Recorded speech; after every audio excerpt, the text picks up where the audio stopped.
Bom, nós vamos fundamentar o nosso sermão, as 3 ameaças para a igreja de Cristo, nas 7 igrejas da Ásia. O apóstolo João estava exilado na ilha de Patmos. Presta atenção antes de lermos o texto. O apóstolo João estava exilado na ilha de Patmos, e Patmos era uma ilha prisão. E por que o Império Romano, o imperador Diocleciano, esse imperador criou a ilha de Patmos para mandar pessoas para lá? Porque eles perceberam, corre não, vai aí meu filhão, sabe que eu sou seu fã, mas corre não, vou falar para sua mãe dar na sua bunda e você vai ver. Ó, o imperador Diocleciano, ele criou a ilha de Patmos, que é a ilha onde João é exilado e recebe a revelação de Jesus, porque ele matava os cristãos, e ele percebeu que quanto mais matava, mais a igreja crescia, porque se você quiser fazer de uma coisa uma religião, arruma um mártir para ela. O cristianismo cresceu por causa dos mártires. Quanto mais você inibe uma coisa por força, mais essa coisa que você inibe cria força. Porque se torna mártir, se torna uma causa nobre. Então esse imperador, vendo que João era o último apóstolo, ele falou: nós não podemos matar esse camarada. Ele é muito amado. Se nós matarmos ele, ele vai virar um outro Jesus Cristo. Então o que eles fizeram? Eles isolaram João em Patmos. Era uma ilha isoladíssima, desértica. E lá em Patmos, por volta de 96 a 100 anos depois de Cristo, Jesus aparece para João. Já imaginou? 100 anos, 90 anos depois que Jesus morre, não é 100 anos não, na realidade é 96 a 100 depois de Cristo, não é 100 anos depois de Cristo. É porque o calendário é contado 40 anos depois que Jesus nasceu. O calendário cristão é contado 40 anos depois que Jesus nasceu. Então, aproximadamente aqui, era 60 anos depois de Cristo, mas no calendário 96 depois de Cristo. 96 a 100. Jesus aparece para João. E ele fala com João pessoalmente. E traz para João as revelações do Apocalipse. Visto que o próprio Apocalipse fala, livro do Senhor Jesus Cristo dado a João. O João, o evangelista, irmão de Jesus, recebe essas revelações. E Jesus chega para João e fala: passa essas cartas às 7 igrejas da Ásia. Obviamente, meus irmãos, haviam muito mais de 7 igrejas. Mas Jesus fala para João passar para as 7 principais igrejas. E essas cartas, elas nos trazem muitas revelações. As 7 igrejas da Ásia representam, obviamente, de uma maneira literal, as igrejas literais da época, e cada uma delas profeticamente representa uma era da igreja, desde a primeira era até a era atual. Revela também 7 alianças de Deus com o homem. Revela também 7 dispensações. Revela também 7 eras. Estando nós, então, hoje na atual situação, na 7ª e última era da igreja, restando só o retorno de Cristo. Essas cartas vão nos revelar 3 coisas, antes de nós entrarmos no texto. Primeiro, a imperfeição da igreja. Jesus vai mostrar para João que a igreja não presta. E presta. Porque ao mesmo tempo que ele fala, tenho porém contra ti, ele fala, tenho a seu favor. Ele vai dizer que a igreja, ao mesmo tempo que não presta, ela também presta. Ele vai mostrar a imperfeição da igreja, que a igreja é completamente imperfeita. Em segundo lugar, essas cartas irão mostrar também que, apesar da igreja imperfeita, Jesus nunca desistiu dela. Se elas mostram as eras, é isso que nós vamos encontrar nessas cartas. Em terceiro lugar, essas cartas irão nos mostrar que cabe a nós olharmos para a cruz e confiar em Jesus que a igreja vai vencer. a igreja, ao final das contas, é uma igreja vencedora. Pode acontecer o que for, nós somos vencedores. As 3 ameaças que nós vamos falar estudando as 7 igrejas da Ásia no Apocalipse, e aí hoje nós vamos falar da primeira ameaça, o próximo culto que eu estiver pregando vamos falar da segunda ameaça e o outro. São 3 ameaças, você não vai querer perder. As 3 ameaças, a primeira ameaça é o esfriamento. As 7 cartas das igrejas vão revelar 3 igrejas completamente frias. Vamos conhecê-las hoje. A segunda ameaça que nós vamos encontrar nas 7 igrejas da Ásia é a perseguição complexa. Nós vamos entender sobre isso e vamos chorar muito com esse sermão. A terceira ameaça, que é a última ameaça para a igreja, diga-se de passagem, que é também para a igreja da última era, é os falsos profetas e suas heresias. Você vê que tudo casa para o que estamos vivendo. Então, nós estaremos falando sobre esfriamento, nós estaremos falando sobre perseguição, e estaremos falando sobre falsos profetas e suas heresias. Essas mensagens serão expostas em 2 capítulos. O capítulo 2 de Apocalipse, ele inteiro, que é onde vai abordar as 7 igrejas, e o capítulo 3 de Apocalipse, ele inteiro, é onde nós iremos encontrar essas ameaças e vamos aprender isso na Bíblia. O que essas cartas revelam? Essas cartas que Jesus deu às igrejas da Ásia, o que elas revelam? O que elas revelam? Em primeiro lugar, a primeira coisa que elas irão revelar é o estado da igreja no primeiro século, no século I, depois de Cristo. Em segundo lugar, o que essas cartas irão revelar é a preocupação de Jesus com a sua igreja. Em terceiro lugar, o que as cartas irão revelar, que apesar de serem 7, na verdade, as 7 nos apresentam, na realidade, essas 3 ameaças.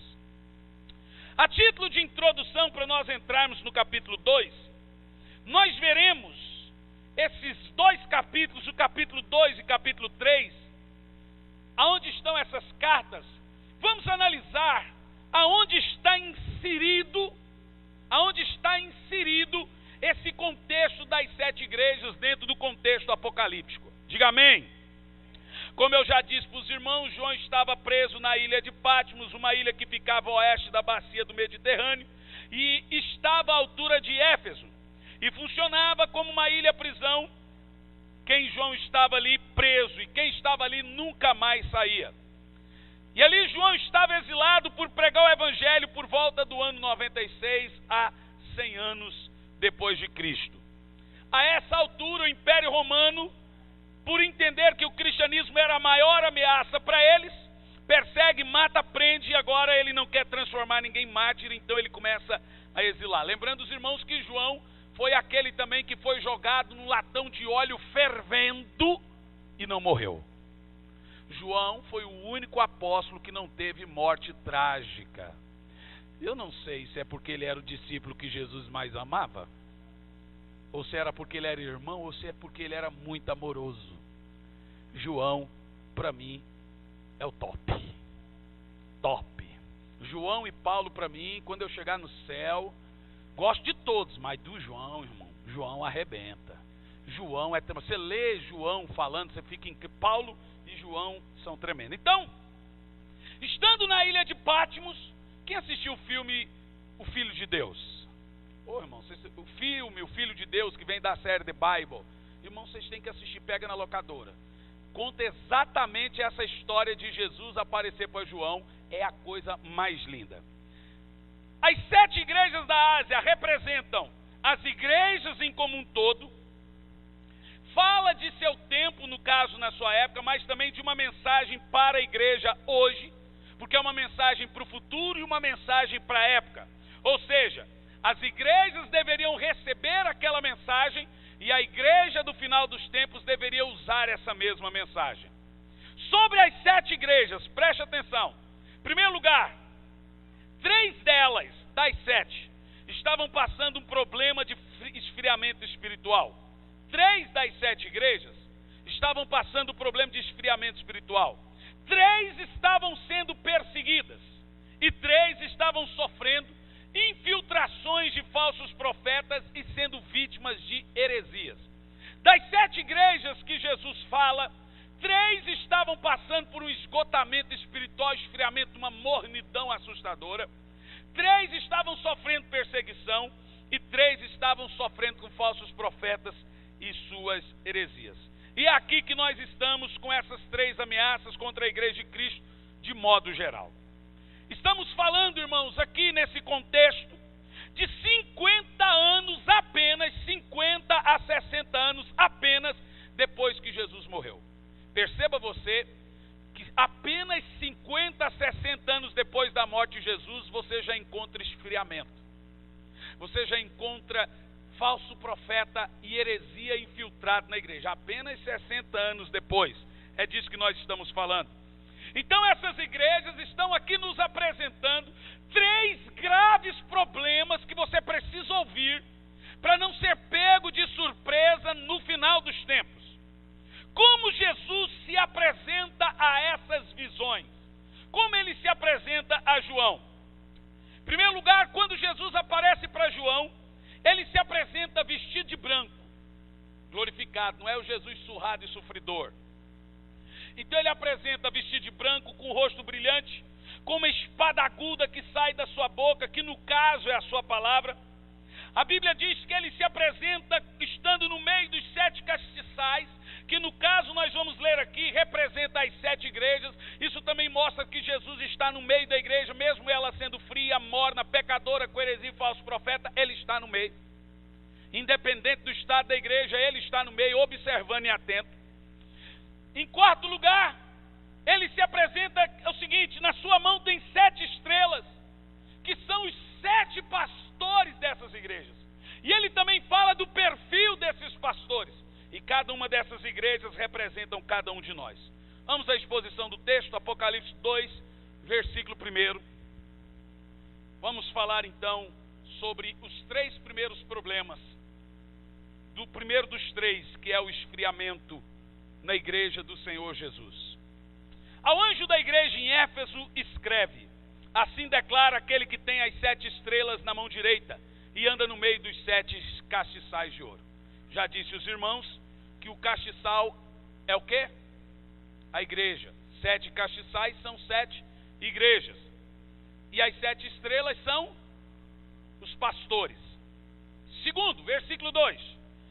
Conheça as tuas obras. Veja que o Senhor começa sempre com elogio. Conheça as tuas obras, tanto o teu trabalho árduo como a tua perseverança. E que não podes tolerar pessoas más. E que pusestes à prova aqueles que a si mesmos se declaram apóstolos. Perceba que esse problema de a si mesmo se declarar apóstolo não é só da nossa época, viu? Continuando. Mas não são. E descobristes que eram impostores. 3. Tens perseverado e suportado o sofrimento de toda espécie por causa do meu nome. E não te deixastes desfalecer. Entretanto, versículo 4. Tenho contra ti o fato de que abandonastes o teu primeiro amor. Recorda-te, pois, de onde caístes, arrepende-te e volta à prática das primeiras obras. Porque se não te arrependeres, em breve virei contra ti e tirarei o seu candelabro do seu lugar. Tens, contudo, a teu favor que odeia as práticas dos nicolaítas. Já vamos falar quem são esses camaradas. Que eu também odeio. Quem tem ouvidos, ouça. Compreendo que o Espírito declara às igrejas: ao que vencer, darei o direito de comer da árvore da vida que está no paraíso de Deus. Eu só sei dizer que é muito lindo isso aqui. Eu fico muito alegre em poder pregar essas verdades. Gostaria que você ficasse alegre em poder ouvi-las. Então nós vamos falar nessa noite sobre a primeira ameaça. E nós vamos usar 3 igrejas como exemplo dessas ameaças. Uma delas eu não vou citar ela em si, porque vai se parecer com as outras 2. Então eu vou citar na realidade a primeira e a última igreja. A primeira, como você observou aí, nós lemos, é Éfeso. E a última é o quê? Laodiceia. Mas, vamos lá ler a Bíblia Sagrada e entender isso. No caso, meus irmãos, essas 3 igrejas, Éfeso, Sardes e Laodiceia, elas, no devido tempo, nós vamos estar falando sobre elas, apenas mencionando uma delas, mas nós vamos tentar pregar sobre as 3. Se eu não conseguir pregar as 3 hoje, eu prego sobre pelo menos uma, e depois voltamos com Laodiceia, que é a mais importante, que é a igreja de nosso tempo. As 3 igrejas já haviam se esfriado na fé, como nós lemos aqui.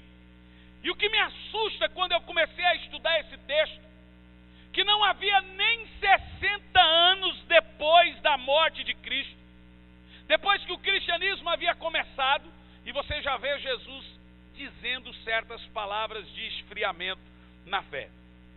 Em primeiro lugar, vamos ver o que Jesus diz em primeiro para a igreja de Éfeso. Está no capítulo 2, do versículo 1 ao versículo 7, como nós acabamos de ler aqui. O Senhor está falando para Éfeso, no capítulo versículo 2, conheça as tuas obras, tanto o teu trabalho árduo como a tua perseverança, o que não podes tolerar pessoas más e que puseste à prova aqueles que a si mesmo se declaram apóstolos, mas não são, e descobriram que eram impostores. Tens perseverado e suportado o sofrimento de toda espécie por causa do meu nome, e não enfraqueceram. Perceba que Jesus agora traz elogios para a igreja de Éfeso. E o primeiro dos grandes elogios é: você tem boas obras. Vocês fazem coisas boas. Vocês jejuam, vocês oram, vocês ajudam os necessitados. Vocês tentam. Porque boa obra não significa fazer coisa boa, porque às vezes você na intenção tenta fazer e às vezes faz coisa ruim, não faz direito. Mas Deus olha a intenção do coração do homem, amém? E o que o Senhor começa aqui dizendo: primeiro, conheça as tuas obras, o seu trabalho árduo. Talvez essa igreja fosse uma igreja evangelística, uma igreja missionária, uma igreja de muito trabalho, uma igreja esforçada. E aqui o Senhor Jesus está dizendo: a tua perseverança. Era uma igreja que não murmurava, perseverava na sã doutrina. E aqui diz aqui: você não pode tolerar pessoas más. O que Jesus está dizendo aqui, a igreja de Éfeso, que eles colocavam para correr quem não prestava. E ele vai dizer aqui sobre a questão dos nicolaítas, que era falso profeta, era gente pecadora, era gente promíscua, era gente metida a ter revelação e visão, e a igreja de Éfeso punha para correr. E aqui Jesus está deixando claro: vocês perceberam que tem gente que se declara profeta, perceberam que tem gente que se declara apóstolo, mas não são, e vocês perceberam e colocaram eles para dar linha. Isso eu tenho a favor de vocês. No versículo 3, Jesus também tece outro elogio e diz à igreja de Éfeso, a primeira igreja: tem perseverado e suportado sofrimento. Olha para mim, eu quero que você entenda que isso aqui é elogio. Jesus está elogiando uma igreja que sabe passar por dor e sofrimento. Ele está observando como cada cristão passa pelos momentos difíceis da sua vida. Olha o que ele diz: tem perseverado e suportado o sofrimento de toda espécie por causa do meu nome.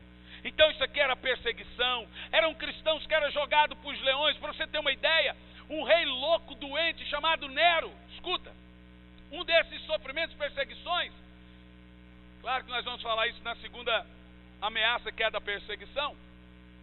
Ele pegava os cristãos, colocava carne no corpo dos cristãos e jogava para os leões, queimava eles e punha na cruz, para toda Roma ser alumiada com o corpo dos cristãos pegando fogo. Muita crueldade.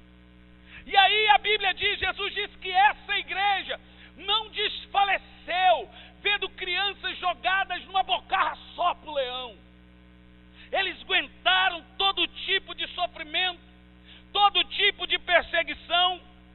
Era uma igreja que não aceitava heresia, era uma igreja que não aceitava esses nicolaítas, são hereges, a quem se intitulava pregador, a quem se intitulava pastor, e não era coisa nenhuma. Então, nesse caso aqui, Jesus está citando a igreja de Éfeso. Agora, vamos falar sobre a igreja de Éfeso, para você entender o que eu estou falando.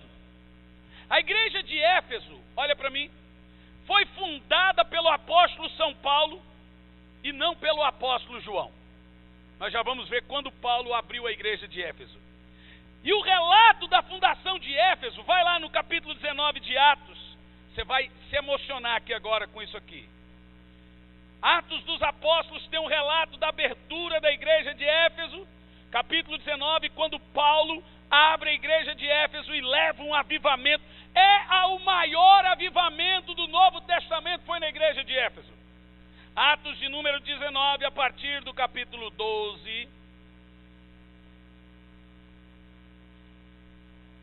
diz o seguinte: de tal maneira, vamos ler aqui, Paulo prega o batismo em Cristo. E aconteceu que, enquanto Apolo estava em Corinto, Paulo atravessou as regiões altas e chegou a Éfeso e encontrou ali alguns discípulos. Paulo, quando chegou em Éfeso, ele encontrou alguns discípulos de João que não eram batizados com o Espírito Santo. E lhes perguntou a esses discípulos: recebestes o Espírito Santo na época em que crestes? Ao que os discípulos replicaram: de forma alguma, nem sequer soubemos que existe esse Espírito Santo. Diante disso, Paulo questionou: ora, em que tipo de batismo vocês foram batizados então? E eles declararam: no batismo de João. Então Paulo lhes explicou o batismo realizado por João e disse que era um batismo de arrependimento. E agora, ele ordenava ao povo que cresce naquele que viria depois deles, ou seja, em Jesus. E compreendendo isso, leia o versículo 5. Eles foram batizados em nome de quem? Em nome de quem? Do Senhor Jesus. Quando Paulo lhes expôs as mãos, veio sobre eles o Espírito Santo e começaram a falar em outras línguas e a profetizar, e eram todos cerca de 12 homens. Versículo 8. Assim, durante 3 meses, Paulo frequentou a sinagoga, onde pregava com ousadia e poder, dissertando com eloquência e convencendo a muitos sobre o reino de Deus. Todavia, alguns deles demonstravam que seus corações estavam petrificados e descrentes, e passaram a falar mal. Agora, olha o que Deus faz através de Paulo para quebrar o coração dos efésios. Vamos lá. Versículo 10. Assim procedeu por 2 anos, de forma que todos os habitantes da Ásia pudessem ouvir a palavra do Senhor, tanto judeus como gregos. 11. Deus fazia milagres maravilhosos por meio das mãos de Paulo, de tal maneira que até os lenços e aventais que Paulo tirava do seu corpo, as pessoas eram curadas, eram saradas. Agora escute, o poder do Espírito Santo vem em Éfeso. Aquele povo era tão pedrificado que Deus começou a ressuscitar mortos através de Paulo. Paralíticos começaram a andar. Um milagre, às vezes, dependendo da ocasião, vale mais do que 30, 50 sermões. E aí esse milagre serviu para abrir o coração, a Bíblia diz, de todos da Ásia. Irmãos, a igreja de Éfeso foi a igreja que experimentou o maior avivamento, desde o poder do Espírito Santo à manifestação de milagres. É o único texto no Novo Testamento que, nas cartas pós-cristãs, que fala o termo milagres extraordinários. Tem textos que falam de milagres, mas o texto milagre extraordinário só está na igreja de Éfeso. A coisa era tão tremenda que Paulo arrancava pedaço da roupa, levava e punha sobre o morto levantava. Olha, eu não posso ir na sua casa, mas arrancava lenço e levava para o cego enxergava. Era muita glória, era muito avivamento. A igreja de Éfeso foi uma igreja que experimentou um derramar do Espírito Santo. Foi a igreja que mais e mais pessoas se converteram, de todas. Como você percebeu, Paulo ficou ali por 2 anos plantando essa igreja. E o limite de Paulo era 2 anos. E ele ficou ali, e mortos ressuscitavam, pessoas eram derramadas, cheias do Espírito Santo. A glória de Deus vinha. Deus derramou de uma coisa tremenda. Foi uma igreja que nasceu em meio a um mover de avivamento, de derramar do Espírito milagres, de gente falando em línguas, de gente profetizando. Era uma coisa tremenda.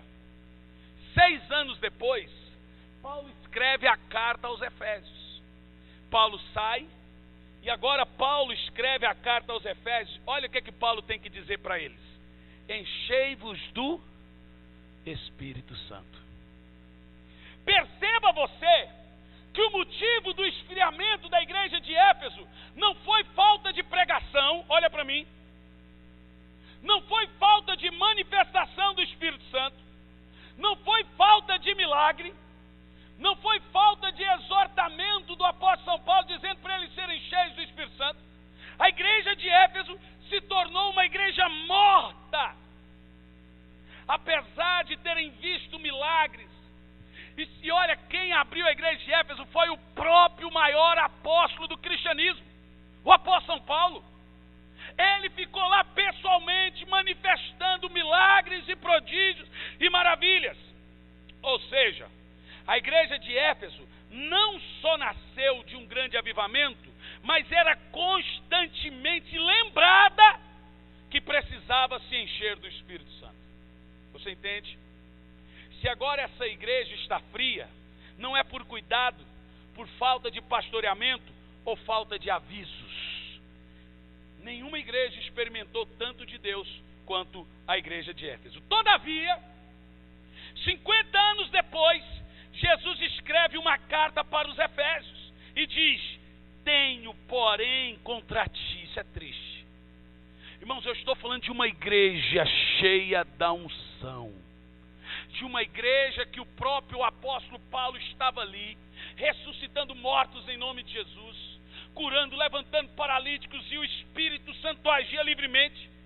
Apenas 50 anos depois, Jesus escreve uma carta para a igreja de Éfeso e diz: tenho, porém, contra ti que abandonastes o teu primeiro amor. Em primeiro lugar, o esfriamento é uma coisa nojenta para Deus. Já vamos falar sobre isso. E o Senhor tem contra pessoas, não é fria, pessoas mornas. Porque quando você vai ler a carta de Éfeso, o Senhor vai dizer: você não é fria. De Laodiceia vai dizer: você não é frio e nem quente. Éfeso era a igreja fria. Laodiceia é morna. Perceba você que o evangelho começa em Éfeso, em Éfeso, em Éfeso, e chega em Laodiceia, ele não termina e nem começa, ele está morno. É uma igreja sem brilho no rosto, sem fogo do Espírito, sem gana. Pastor ali em Éfeso podia plantar bananeira, que você não ouvia: aleluia,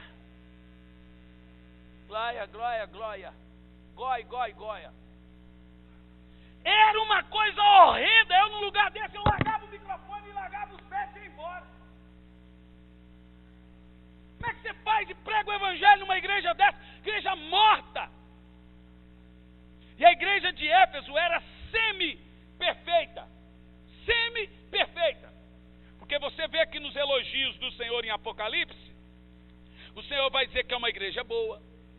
O Senhor vai dizer que é uma igreja que não tolera falso profeta. Ele vai dizer que é uma igreja doutrinadinha. Ele vai dizer que é uma igreja que não tolera heresia, que a pregação tem primazia. Ele vai dizer que é uma igreja que tem boas obras. Olha ali. Ele vai dizer que é uma igreja que ajuda o próximo. Ele vai dizer que é uma igreja que, se chegar um falso profeta, o povo põe para correr, para dar linha. Mas ele vai dizer assim: mas isso não quer dizer nada.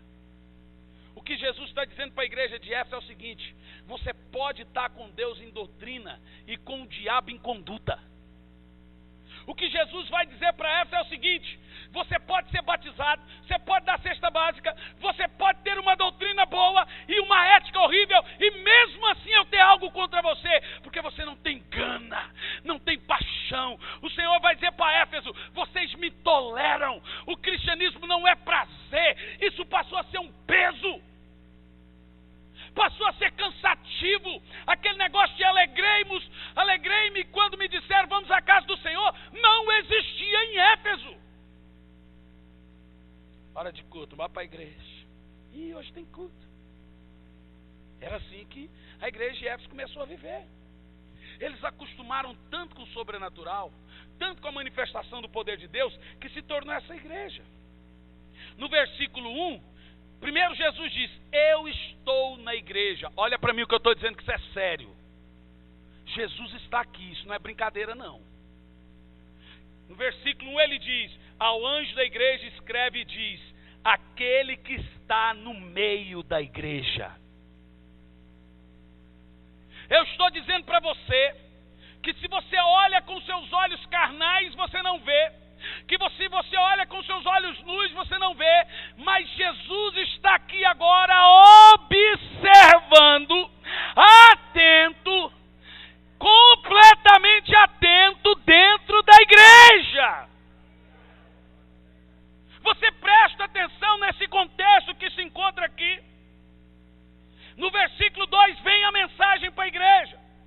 O versículo 2 mostra que o problema de Éfeso não era a doutrina. Éfeso não tinha problema com heresia. Éfeso literalmente não tinha falso profeta inserido.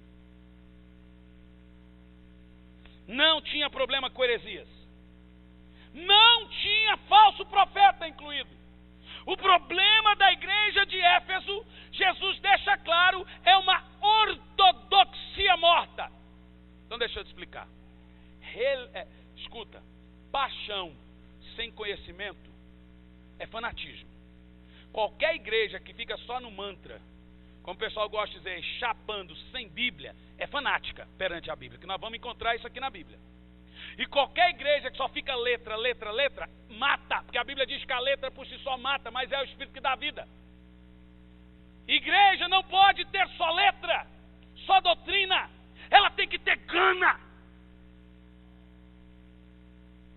Ela tem que estar apaixonada, tanto pela palavra, quanto pelo Espírito Santo e o poder e a glória que vem do alto, pelo sobrenatural.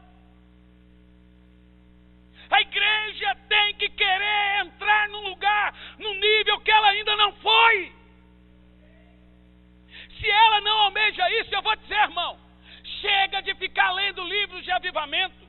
Chega de ficar lendo coisas de quem fez, de fulano que aconteceu, de ano não sei que lá das quantas, de não sei que, e não viver esse avivamento na sua vida. Horas! Está na hora de você entrar num fogo que você nunca entrou.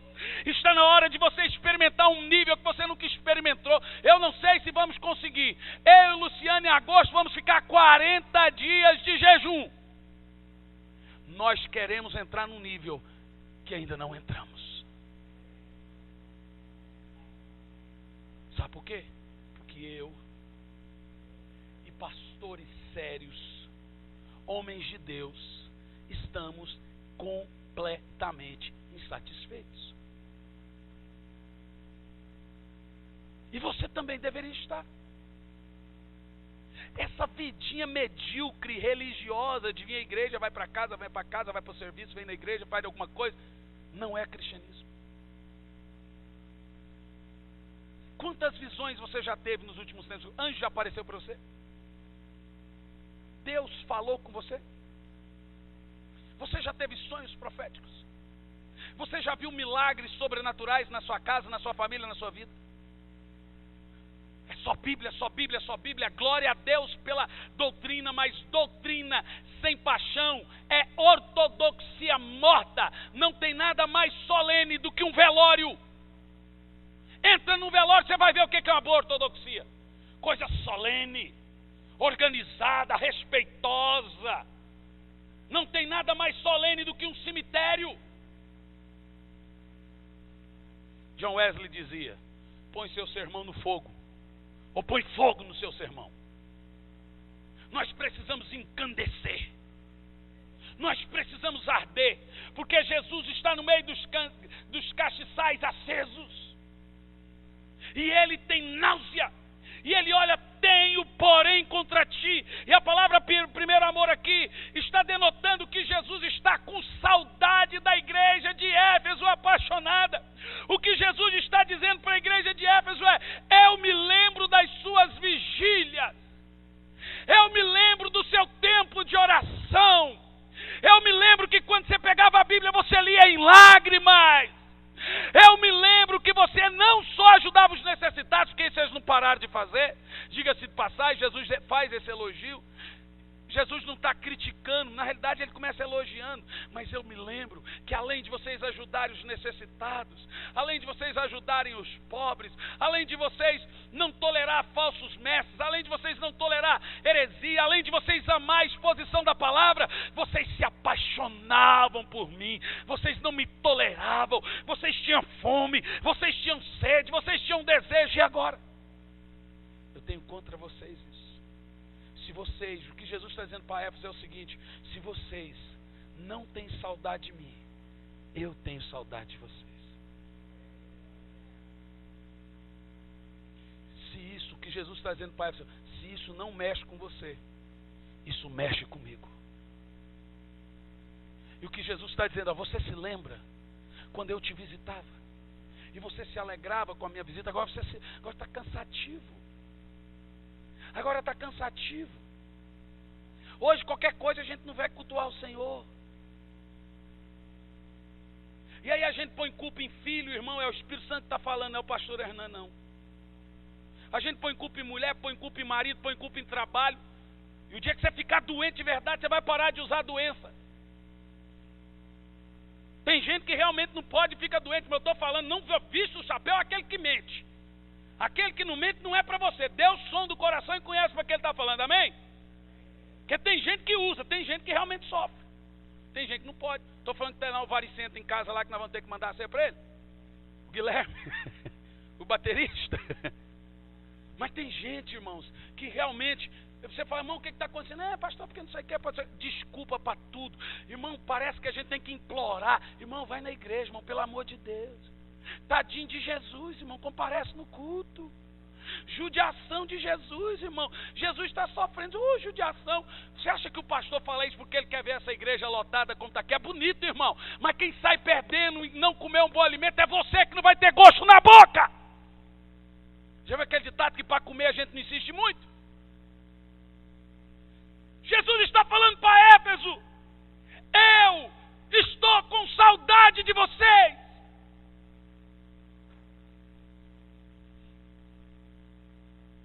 Ao mesmo tempo, o que Jesus está dizendo é que ele se alegrava demais com o amor dos irmãos de Éfeso, com a paixão, com as lágrimas que eram derramadas pelo Senhor. Tem gente que não derrama uma lágrima mais diante de Deus. Você pode cantar o que for, e tem uns engraçadinhos que falam, não gosto dessa música, não é para você mesmo.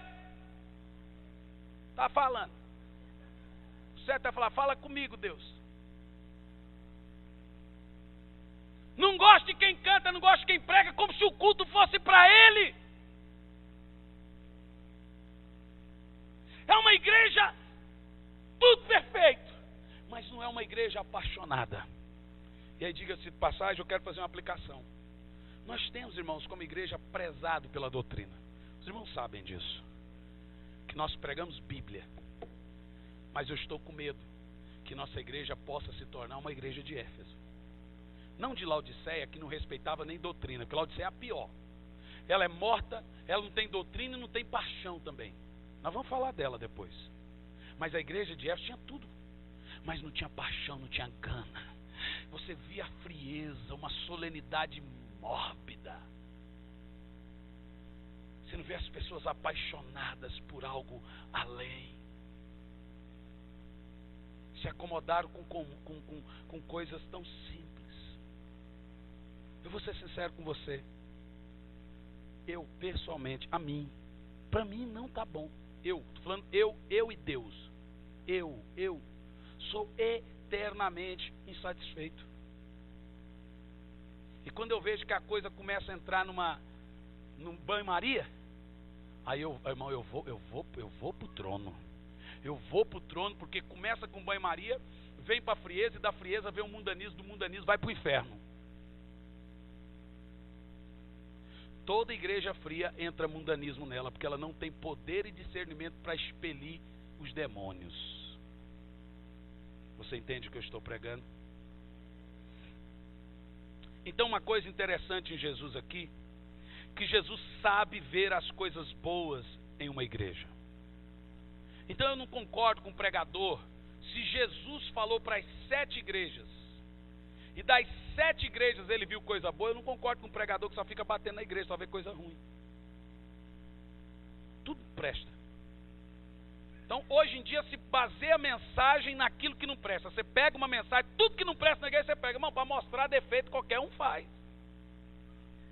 Quero ver trazer solução.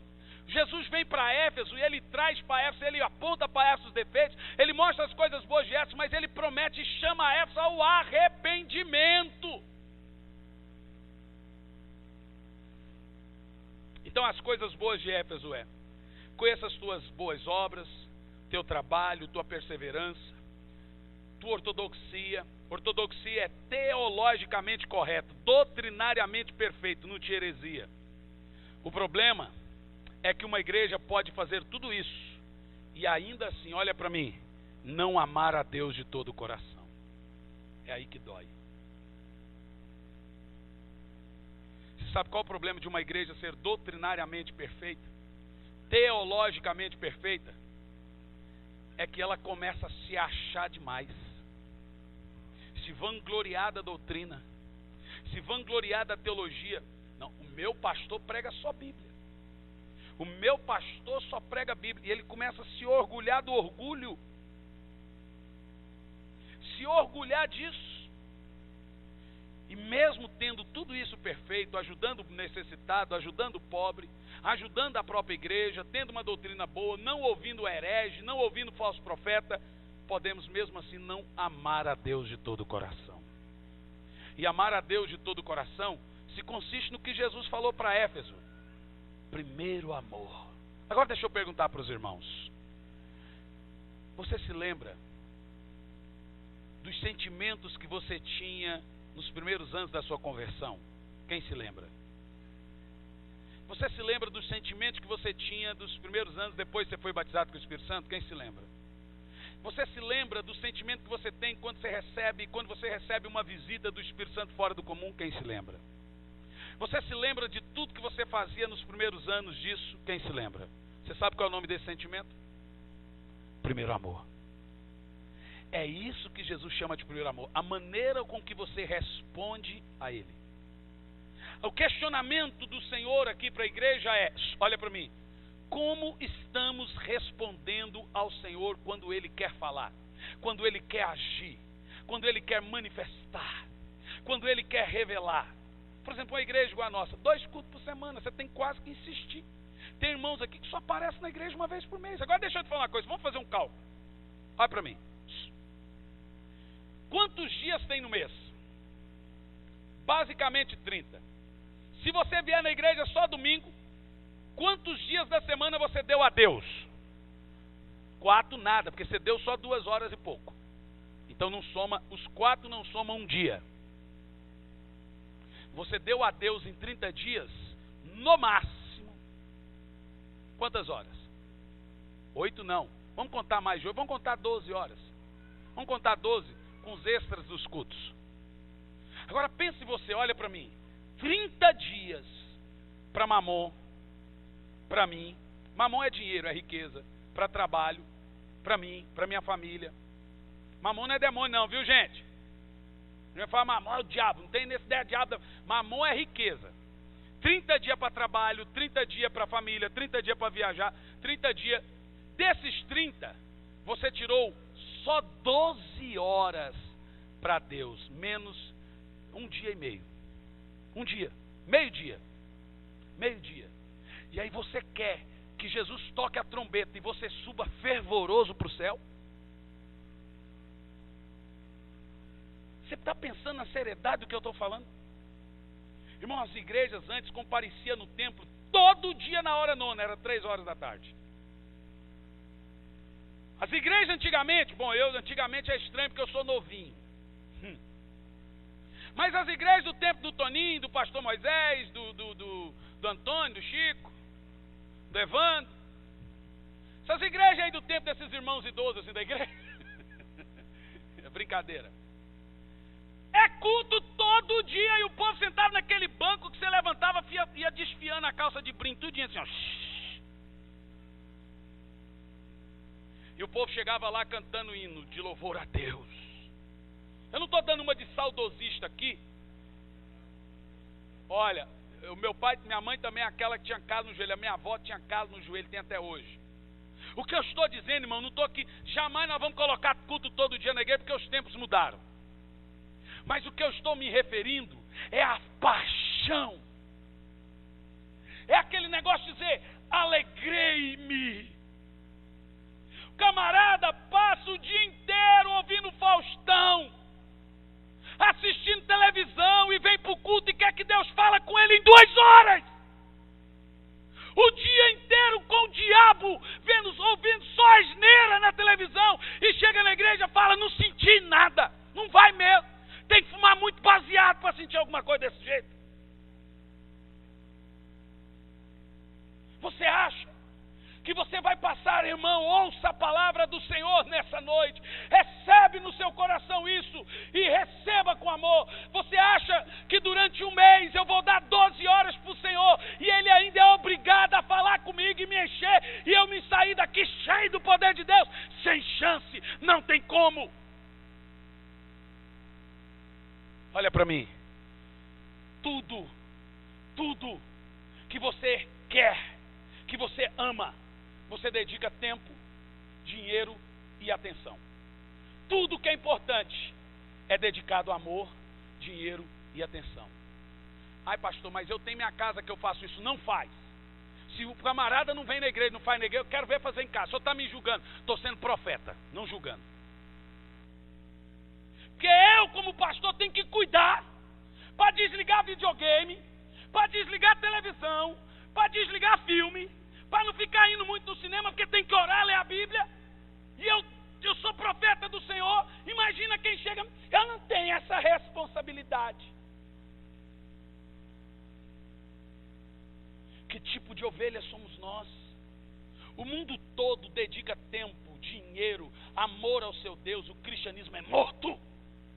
Nós somos uma geração de gente morta espiritualmente, sem paixão, sem desejo, músicas cantadas por cantar, sem vontade de evangelizar, ganhar almas. O irmão consegue ficar 1 ano sem orar em língua e acha que isso é normal. Não é. Não é normal. E aí o Senhor está falando para Éfeso, versículo 4, o que Éfeso perdeu? Perdeu a paixão. Paixão é fogo, é desejo ardente. Paixão é como o amor se revela no ápice. Muitas vezes a paixão não é amor, mas toda pessoa que ama é apaixonada. Só paixão não é amor, mas toda pessoa que ama é apaixonada. Paixão é o fervor, é o que estão fazendo aí na Copa do Mundo. É o estádio gritando, vibrando, balançando. É os argentinos lá no Rio de Janeiro quebrando o Rio de Janeiro inteiro. Vão levar um cacete dos vascaínos para aprender. Dizem que orgulho é um argentino dentro de nós, né? Brincadeira, nós temos argentino aqui na igreja, mas é tudo brincadeira, viu? Temos. Tem de vez em quando, deve estar aqui. O que eu estou dizendo é o seguinte: isso é paixão. Irmão, você chega na China, no Japão, o japonês dá a seta para a direita, ele vai com o pescoço também assim, ó. Você viu lá eles torcendo? Tudo igualzinho. Aí bate palma, senta. Aí vai de seta para a esquerda, vai com o pescoço junto. O brasileiro, passa marcha. O brasileiro é apaixonado. Mas quando vem para a igreja, vira besta. Perde a paixão. Paixão é fogo. É manifestar. É pulo. É grito. É louvor. É isso misturado com ortodoxia. É isso que Jesus falou para Éfeso. Éfeso dizia: eu gostava do barulho que vocês faziam.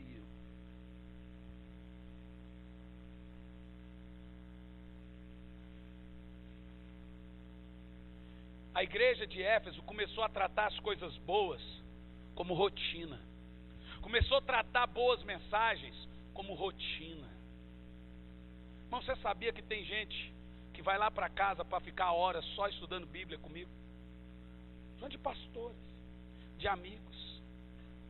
sai de casa às 5 da manhã, 6 da manhã, só estudando Bíblia. Essa semana foi eu e o Lu. E aqui, você prepara o sermão, você estuda o sermão, e tem gente que levanta na sua cara e diz: muito cansativo, pastor.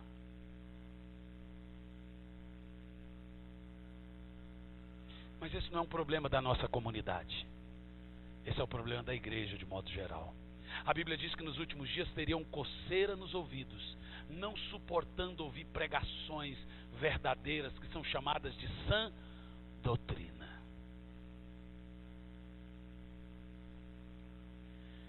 A igreja de Éfeso tratou as coisas do Senhor, as coisas boas, como sendo rotina. É rotina trazer uma cesta para quem traz.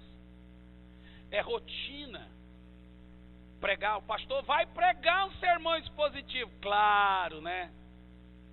Claro que eu vou. Se não está bom para você, arruma uma igreja que não prega a Bíblia, porque essa aqui prega. Vaza. Essa igreja que só prega a Bíblia. Eu sou um pregador literal. Se você não gosta de mensagem bíblica expositiva, dá linha. Você está no lugar errado. Vai arrumar uma igreja aí que fala: vem para cá, Brasil, é aqui que está a mão de Deus, e vai por lá, irmão. Ou uma que defende aborto. Eu quero mandar aquele videozinho para aquele irmão, aquele vídeo que eu pus no Facebook da criancinha que a mulher abortou, ela ficou viva por alguns minutos, e a criancinha com 3 meses mexendo os bracinhos e perninha na mão da médica. Quem viu esse vídeo? Eu chorei. Mandar para o seu Edir Macedo para ele me dizer que aborto não é pecado. Filho do diabo. Quem defende um negócio desse é filho do capeta. Uma criança de 3 meses na mão da médica, a médica abortou a criancinha viva, balançando a perninha, a mãozinha assim, ó, na mão da médica. Tá, pus no Facebook. Eu queria que todo mundo visse isso. Ficar defendendo um negócio desse. Vai para uma igreja dessa, vai. Onde não prega a Bíblia e, consequentemente, onde você também não é confrontado a mudar de vida. Irmão, hoje um pastor me ligou em casa à tarde. Vou pregar na igreja. Você sabe o que ele falou? Pastor, eu preciso que você venha aqui, porque na minha igreja está uma moda de gente que não toma mais ceia. Na ceia a igreja é vazia. Eu falei: por quê? Porque eles não tomam ceia para não ser culpado do corpo de Cristo. Mas como assim? Porque eles estão com a vida em pecado, então para não ser culpado do corpo de Cristo, eles preferem não tomar ceia. Eles pensam que com isso vai livrar do juízo. É juízo dobrado. Você acredita que eu ouvi isso hoje no telefone à tarde? Eu falei: irmão, você está falando sério? Tem gente que não toma ceia porque está em pecado, e como não quer se livrar do pecado, prefere não tomar ceia porque acha errado tomar ceia em pecado. Abandona o pecado, infeliz! Será que é difícil abandonar o pecado e tomar da ceia? É mais fácil continuar no erro, não é? Então eu não vou ser culpado do corpo de Cristo. Misericórdia! Aonde nós estamos nesse século 21? Que igreja é essa que se diz igreja de Jesus? Que não tem paixão, que não se arrepende, que não vê um palmo diante dos seus olhos espirituais, que qualquer coisa desfalece é motivo de esfriar-se com Deus, como se Deus tivesse alguma coisa a ver com os seus problemas. Vá assistir no cinema o filme A Culpa é das Estrelas. Eu quero que todo mundo vá assistir. Aproveita que amanhã é segunda-feira, dia de pobre aiada aparecendo no cinema, é só R$4. Eu só vou na segunda. Dia de pobre no cinema é segunda, então eu vou toda segunda. Você chora. Ontem tinha gente fica soluçando assim, ó, passando mal. Eu falei: meu Deus, que é isso? Alguém assistiu? Vou contar para vocês então. É assim. Você vai, irmão, você vai ver. Tinha gente ali do meu lado que falava assim: eu não sofro. Vai lá. Vai ler a Bíblia e ver os mártires que eram cerrados pelo meio e não queriam ser livres e morriam dando glória a Deus. Nós não somos crentes, não, irmão. Se a sua família não sabe que você é crente, é porque você não é. Se você não está pronto para morrer por Jesus hoje, é porque você não é crente. Porque qualquer hora vão pôr uma arma na sua cabeça e vão falar: nega Jesus ou morro. O que você vai falar? Porque Jesus disse: quem me negar perante os homens, eu negarei perante o Pai. Qualquer um que tentar salvar a sua vida, perdê-la. E Jesus disse: quem amar sua vida mais do que a mim, não é digno de mim.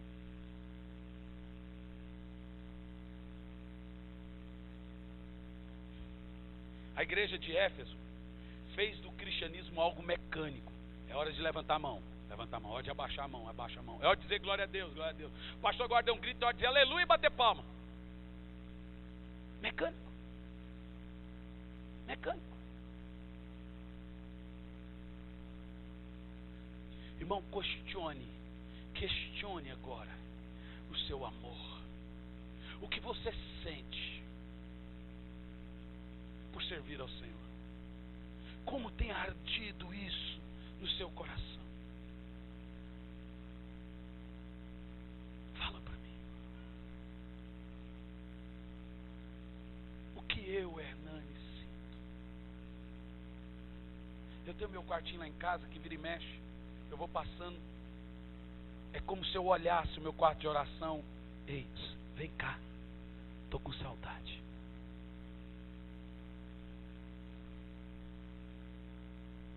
Eu tenho. Porque a oração, irmão, não é só o meio que eu consigo as coisas de Deus, não. É como Ele também consegue coisas de mim. Oração é uma junção de duas coisas. A minha fome com o desejo de Deus. A Bíblia diz que as nossas orações sobem como gorduras ao Senhor. Então orações são alimentos de Deus. Deus se alimenta quando eu adoro.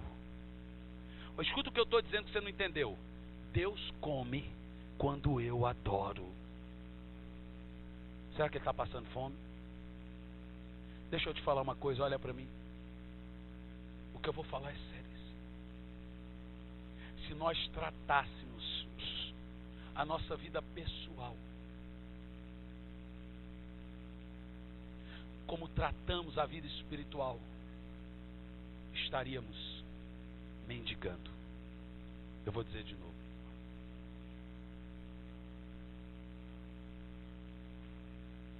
Olha para mim.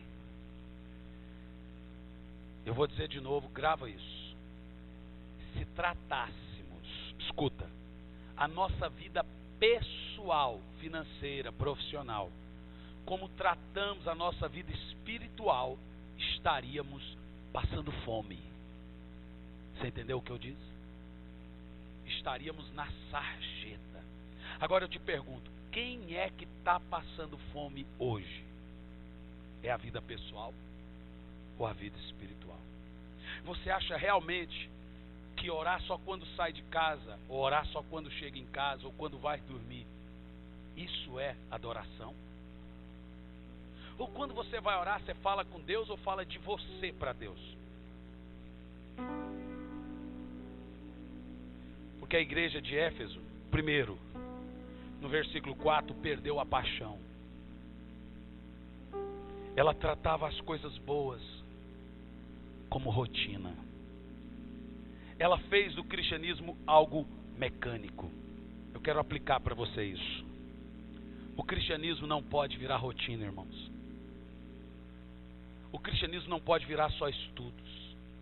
Por isso que hoje eu estou, além do sermão expositivo, eu estou trazendo uma mensagem profética, com uma veia daquela bem profética para você.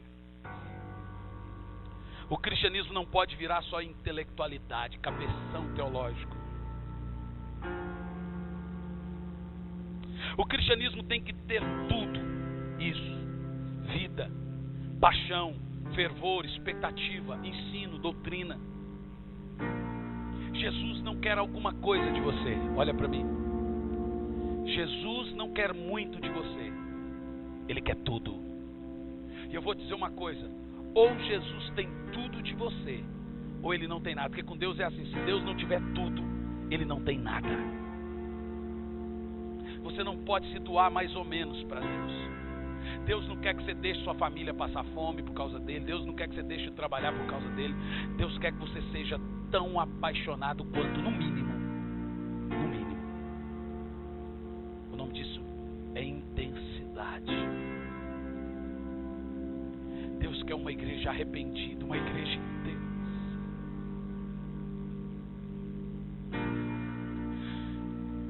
Uma igreja que tem saudade.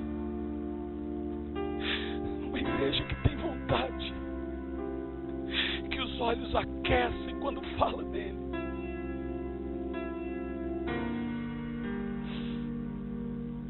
Que os seus olhos pegam fogo, o seu coração dispara quando sequer o nome de Jesus é mencionado. Essa é a igreja que tem sendo pregada no século 21. O que estamos vendo aí é um glória a Deus mecânico, um falso fogo, um falso glória a Deus, uma falsa fumaça de fogo, um falso jogo de luz para forjar glória, para forjar unção. Que Deus é esse que você se diz tão apaixonado que qualquer tentaçãozinha te afaste?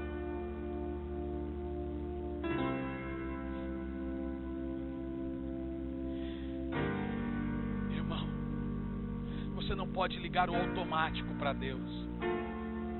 Aperta um botão, é assim que sai. Não. Você tem que ser espontâneo. Você tem que ser espontâneo. Irmão, olha para mim. Muitas vezes nós somos frios, mas o problema com Deus não é que você é frio, é que você não vê problema em ser frio. Você não se importa em ser frio. Irmão, nós não podemos ser frios a duas coisas: a glória de Deus e ao seu pecado. Quando você é frio ao seu pecado e à glória de Deus, algo dentro de você está morrendo. Eu não sei se eu vou conseguir terminar essa mensagem. É muito duro quando algo dentro de você começa a morrer, e esse algo é o Espírito Santo que está sendo apagado. E a Bíblia diz: não apagueis o Espírito. Enchei-vos do Espírito.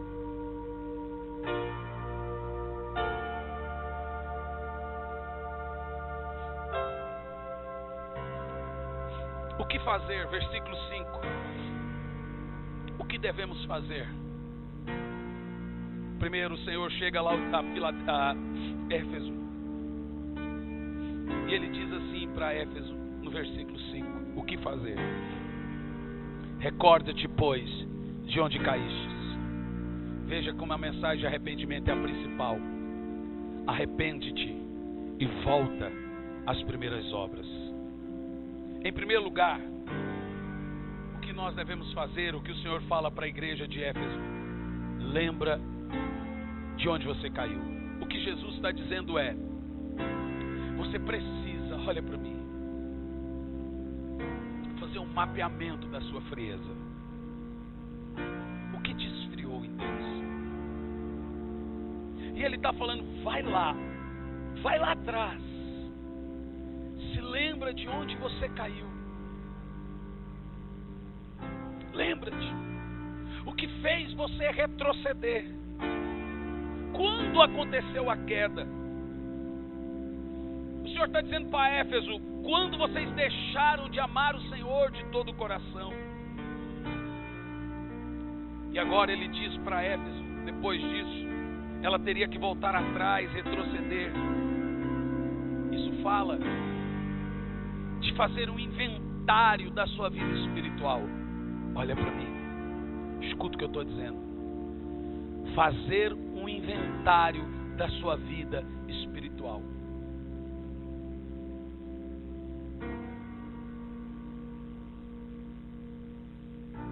Segundo lugar, o que devemos fazer, o que o Senhor falou para Éfeso: recorda-te, pois, de onde caístes e arrepende-te. A palavra aqui significa: volte atrás, não continue por esse caminho, não continue desse jeito, porque eu estou exortando e corrigindo. Perceba que pregação são três coisas: exortar, ensinar, encorajar. Hoje o Senhor está fazendo o quê? Exortando. O Senhor está falando para Éfeso: não vá por esse lado, volte, vai lá, veja o que te impediu e volte a ser o que você era antes. Quebra esse bloqueio. É dizer: o que eu estou fazendo da minha vida espiritual? É realmente chegar no Senhor e dizer: Senhor, eu quero, mas não consigo. Irmão, não tem problema você chegar para Deus e dizer: eu não consigo. Só tem problema você achar que não precisa fazer esse caminho de volta. Você sabe qual é o nome disso? Indiferença. E o Senhor não tolera indiferença.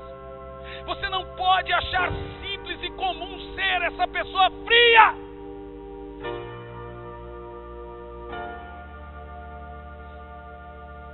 Você tem que mudar tudo. Mudar radicalmente. Arrependimento, irmãos, é balançar a consciência. É dar um chacoalhão na vida espiritual. Arrependimento é simplesmente mudar tudo o que você pensava e voltar à raiz, voltar atrás, começar de novo. Em terceiro lugar, o que o Senhor falou para Éfeso: recorde-te, pois, de onde caíste, arrepende-te e volta à prática das boas obras. Eu preguei aqui para os irmãos a exposição da carta de Tiago, e você se lembra o que são as boas obras? Jejuns, oração, leitura bíblica, ajudar o próximo, evangelismo, vir a cultos, dízimos, ofertas. Nós poderíamos passar a noite falando que é boas obras. E o que o Senhor fala para Éfeso é: volte à prática dessas boas obras. Então agora, olhe para mim. Além do Senhor nos exortar a você se lembrar onde você caiu, Ele agora te exorta a se arrepender. E agora Ele diz: não basta se arrepender, tem que mudar. Volte a ser como você era, como eu amava. Tudo que eles faziam, a igreja de Éfeso, olha para mim. Tudo que a igreja de Éfeso fazia agradavam ao Senhor. Agora precisa ser feito de novo. Sabe o que agrada? Pastor, como que eu sei que eu estou agradando o Senhor? O rapaz respondeu para mim, esses dias o rapaz mandou uma pergunta e a palavra do Senhor foi tão rápida para ele que ele se prostrou. Estava num culto. Ele falou: pastor, por que eu só ando triste? Eu falei assim: porque o Espírito que está em vós está triste. Irmão, o rapaz gemia, caiu no chão. Isso não saiu da minha boca, foi o Espírito Santo que disse. Às vezes você precisa falar: Senhor, por que eu sou uma pessoa triste? Será que não é porque temos entristecido o Senhor? E nós não entristecemos o Senhor não é só quando adulteramos, não. Porque isso não existia na igreja de Éfeso. Mas só quando matamos, roubamos, mentindo, falando palavrão. Como que um crente pode falar palavrão, irmão? Me explica isso. O Espírito que está em vós ouvindo essa nojeira. Não é só isso. Às vezes o simples fato de tolerar o Senhor, eu vou te dizer, Deus não vai num lugar para ser tolerado.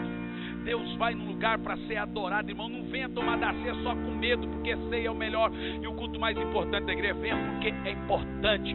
Venha para o culto porque o culto é do Senhor. Porque alegrei-me quando me disseram: vamos à casa de Deus.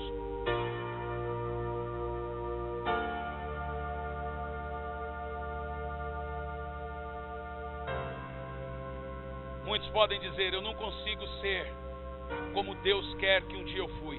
Pois bem, o Senhor espera que você seja como você era antes. Você pode dizer: não consigo, mas Ele espera que você seja. O Senhor gosta da outra pessoa fervorosa, apaixonada, que ora, que lê a Bíblia, que só fala de Deus, não de gente. Porque crente, quando não fala de Bíblia, de Deus, fala de pessoas. Você fala de Bíblia, de Deus, ou fala de gente. Volte a orar, jejuar, ler a Bíblia. Volte a ser fervoroso. Volte a queimar. Põe a mão no peito. Fala: eu preciso queimar por Deus. Fala mais alto. Agora olha para mim. Ainda no versículo 5. O que acontece se eu não obedecer ao Senhor e voltar? Primeiro o Senhor está dizendo. Primeiro,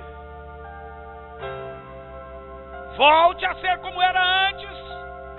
Presta atenção. Arrepende-te.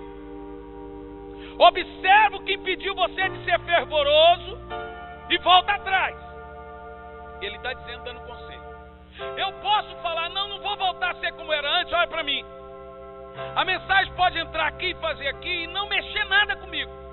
Se essa pessoa não mudar nada, o que acontece se eu não mudar? Versículo 5. Na última parte, a parte C do versículo. Se não te arrependeres, em breve virei contra ti e te tirarei do candelabro do teu lugar. Candelabro é o quê? Igreja. Agora deixa eu te fazer uma pergunta. O que tem no candelabro? Vela com fogo. Olha o que o Senhor está dizendo para o crente que acha comum ser frio espiritualmente e não procura o fervor. Ele está dizendo o seguinte: eu vou vir contra você e vou tirar você da igreja minha. O que Deus está dizendo é por isso que está esse monte de gente aí que não consegue mais congregar, não consegue se firmar mais em igreja, porque é o Senhor que está tirando. Sabe por que Ele está tirando? Porque eles acharam comum e se acostumaram com Deus. Deus tira, está aqui, ó. Te tirarei do candelabro. O candelabro é as 7 igrejas, é a igreja. E candelabro, irmão, sem fogo serve só de enfeite, é só para bonito. O que tem de crente, igreja, é só para bonito aí, irmão. Que não tem fogo, é como um sino frio que tire, bem, não tem intensidade.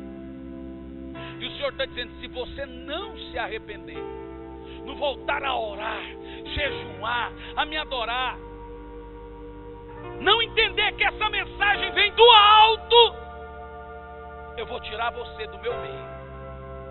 Você vai ser um crente da modinha, um crente desengrejado, um crente que ainda vai ser daqueles que fica no Facebook detonando igreja e pastor porque pegou raiva de igreja. E é o Senhor que tira. Eu estou vendo gente que não consegue mais parar a igreja nenhuma. Por que será? Sabe por quê?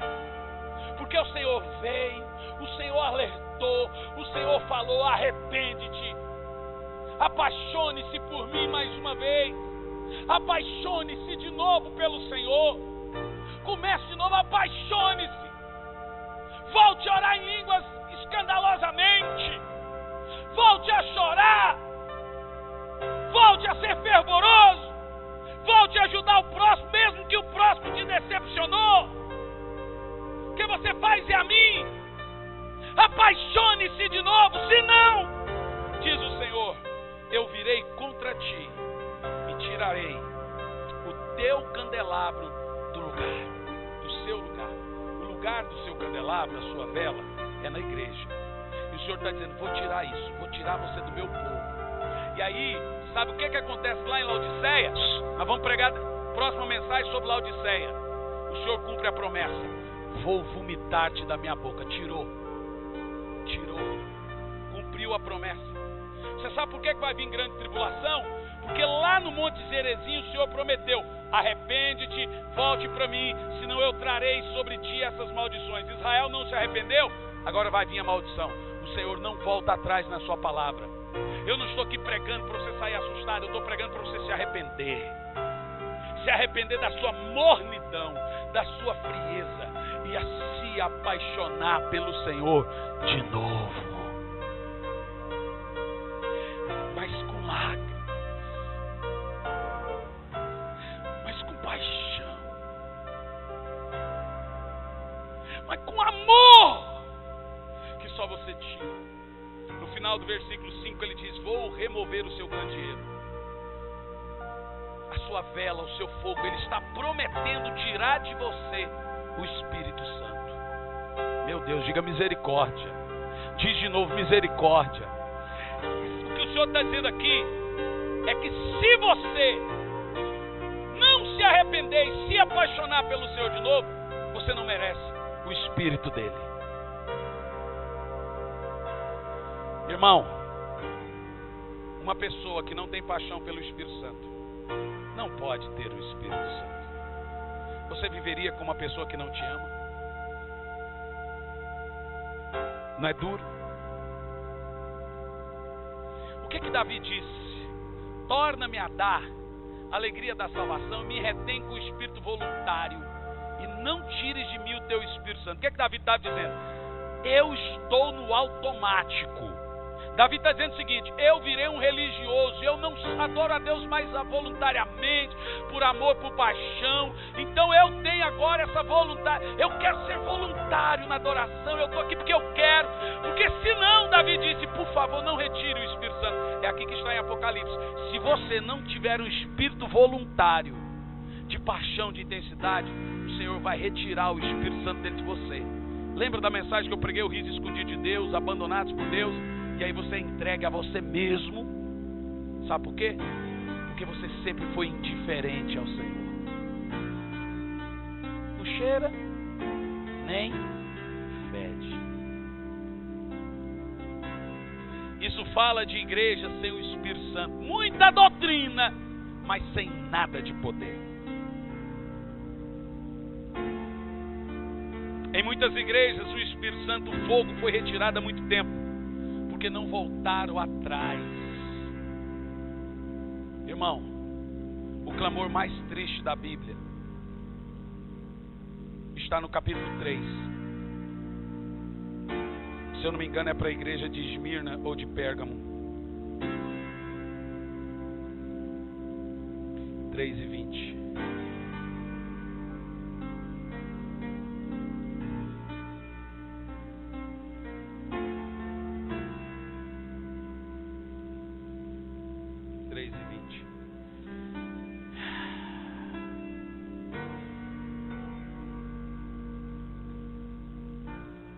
É para a igreja de Laodiceia, a igreja da última era. Eu não vou entrar em Laodiceia.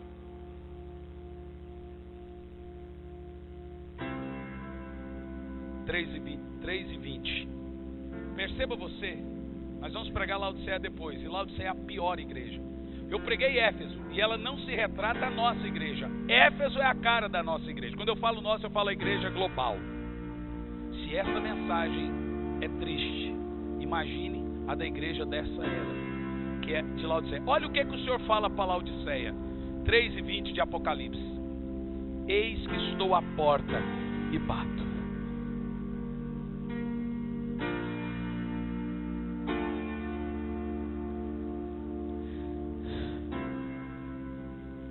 Se alguém aqui tem alguém ainda que ouve a minha voz. Me lembra Jesus dizendo: quando o Filho do Homem vier, achará alguém crendo nisso? Achará fé na terra? Eis que estou à porta e bato. Se alguém ouvir a minha voz e abrir a porta, o Senhor ainda está dizendo: eu entrarei na sua casa, é vida, cearei com ele e ele comigo. Agora deixa eu te falar, isso aqui não é para o mundo não, é para Laodiceia, é para a igreja. O Senhor está dizendo: eu estou do lado de fora dessa igreja. Ele prometeu em Éfeso que ele tiraria o candeeiro e cumpriu em Laodiceia. Ele está dizendo: eu saí dessa igreja. Em Laodiceia você percebe que o candeeiro foi tirado. Senhor, não tire de nós o candeeiro. E perceba que o candeeiro não foi tirado porque é por causa de pecado, não foi por causa de nada, foi por falta de paixão, porque tolerava o Senhor, eram crentes frios e crentes mornos.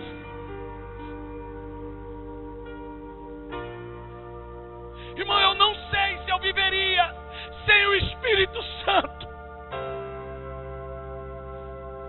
Melhor é morrer do que saber que o Espírito Santo não habita mais em nosso meio. Deus me livre de uma igreja que tem ação social, de uma igreja ortodoxamente perfeita, mas de uma igreja fria, naquele culto morto, culto desgraçado, meu Deus. Tem igreja que você vai pregar, irmão. Eu fui pregar numa igreja, falei: Senhor, o que eu prego aqui? O Espírito Santo diz: fala o que você quiser, não estou aqui mesmo. Fala o que vier na sua cabeça.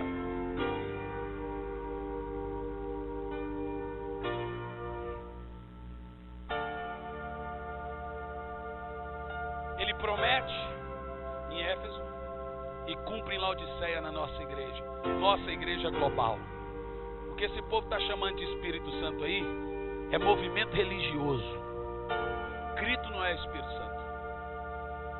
Cair não é Espírito Santo. Lágrimas e arrependimento, convicção de pecado e mudança de vida é o Espírito Santo. Eu vejo muita gente pulando e muita gente se prostrando, pouca gente se prostrando, muita gente interferindo e pouca gente intercedendo.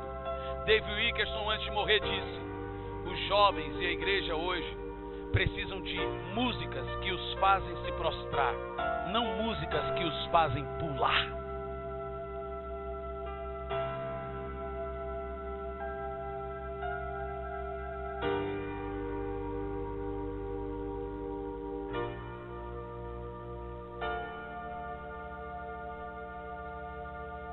No versículo 7, o Senhor faz uma promessa, capítulo 2, e aqui eu vou terminar.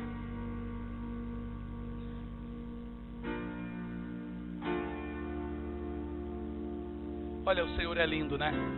Vê que ele começa com amor, traz a correção e termina com amor de novo. Que lindo. Não é lindo? E ele diz aqui no versículo 7: quem tem ouvidos, compreenda o que o Espírito declara a essa igreja. E é o próprio Deus. Quando um pregador prega a Bíblia, quem fala? Olha o que o Senhor diz: quem tem ouvido, ouça o que o Espírito diz à igreja. Ao vencedor darei, olha a promessa, o direito de comer da árvore da vida que está no paraíso de Deus. É vida eterna. Esse é o nosso prêmio por permanecer. Oh, aleluia. No capítulo 3, do 1 ao 6, fala da igreja de Sardes. Apenas nós leremos sobre elas, mas não falaremos sobre ela. Capítulo 3, do capítulo 3, versículo 1 ao 6. Ao anjo da igreja em Sardes escreve: assim declara aquele que tem os 7 Espíritos de Deus e as estrelas. Conheça as tuas obras, que tem fama de estar vivo, mas de fato está... É os neopentecostais aí. Todo mundo pensa que está correndo avivamento, ó. Tá fama, só fama, mas na realidade está o quê? Morto. Vamos continuar? Se alerta e fortalece o que ainda resta. Estava prestes a morrer. O que estava prestes a morrer? Porque não tenho encontrado integridade em tuas obras diante do meu Deus. Portanto, lembra-te daquilo que tens recebido e ouvido. Obedece. E de novo ele chama ao quê? Ao arrependimento. Porquanto, se não estiverdes vigilante, aí ele está falando que essa igreja de Sardes fica, ó: virei como ladrão, e tu não sabereis em que hora virei contra ti. Essa igreja não sobe se não se arrepender. Vocês estão entendendo o que eu estou pregando? Ele está dizendo ou não está? Contudo, veja que agora ele traz o amor, né? Contudo, tens em Sardes algumas pessoas que não contaminaram suas vestes. Elas caminharão comigo vestidas de branco, pois são dignas. Sardes era uma igreja impura. Não eram íntegras. É gente desonesta, que dava calote. Gente que prometia e não cumpria. Assim, o vencedor andará trajado com vestes brancas, e de modo algum apagarei seu nome do livro da vida. Pelo contrário, gritarei o seu nome na presença do meu Pai e dos anjos. Aquele que tem ouvido, compreenda o que o Espírito diz às igrejas. Aleluia. Laodiceia, só para fazer menção, capítulo 3, versículo 14 ao 22. Ao anjo em Laodiceia escreve: assim declara o Amém, a testemunha fiel e verdadeiro, soberano da criação de Deus. Conheça as tuas obras. Olha que triste, essa é essa igreja dessa era. Conheça as tuas obras, sei que não és frio nem quente. Antes fosse de Éfeso, frio, mas você não é nenhuma e nem outra. E por esse motivo, porque és morno e nem frio nem quente, estou a ponto, o que ele prometeu em Éfeso? De vomitar-te da minha boca. E ainda diz: estou rico, conquistei muitas riquezas, não preciso de mais nada. Contudo, não reconheces que és miserável, digno de compaixão, pobre, cego e nu. No versículo 18 ele aconselha a igreja dessa geração: portanto ofereço-te que aconselho que adquire de mim ouro refinado no fogo, a fim de que te enriqueças, roupas brancas, para que possas cobrir a tua vergonha e nudez, e compra o melhor colírio, para que ao ungir teus olhos possa enxergar claramente. 19, olha que lindo: eu repreendo e corrijo a todos os que amo. Sê pois diligente. E de novo ele fala: arrepende-te. Olha, eu não vou pregar Laodiceia, vou deixar você com água na boca. Se quiser, é a mensagem mais tremenda de todas. Você vai ter que vir no próximo culto. Laodiceia é a nossa geração. É a única igreja das 7 que o Senhor não faz um elogio sequer. É só crítica. Ela não presta. Mas o Senhor vai dizer que no meio de Laodiceia ele fala: quem abrir a porta para mim, eu entro. Aí eu quero terminar aqui. A próxima mensagem vai ser sobre Laodiceia. Quem vai abrir a porta para ele entrar e cear em adoração? Quantos de nós faremos isso? Fique em pé no seu lugar.